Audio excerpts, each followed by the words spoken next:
Компания «Вага» позиционирует себя пионером в области пружинных соединительных систем для электроники и электротехники. «Вага» сегодня – это 4500 сотрудников в 26 компаниях по всему миру. «Вага» – это непрерывное развитие и признание на рынке благодаря инновационным продуктам. О некоторых из них, представленных на выставке «Электро», рассказывает Сергей Тамчишин, руководитель направления автоматизация компании «Вага».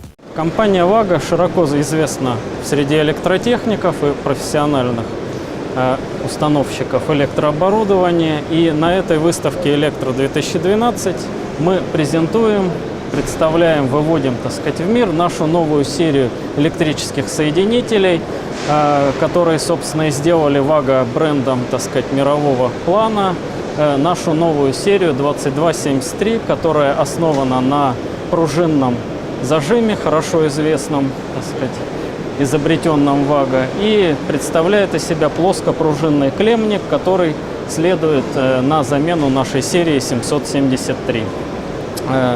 Все электрические параметры и подключаемые размеры проводников сохранены на том же уровне, но при этом существенно получилось уменьшить сам клеммник.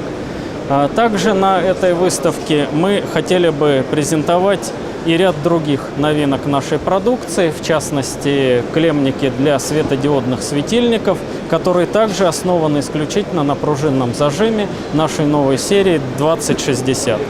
В дальнейшем на выставке «Нефтегаз-2012» мы будем презентовать массу новинок нашей автоматизации, в частности, серии 750.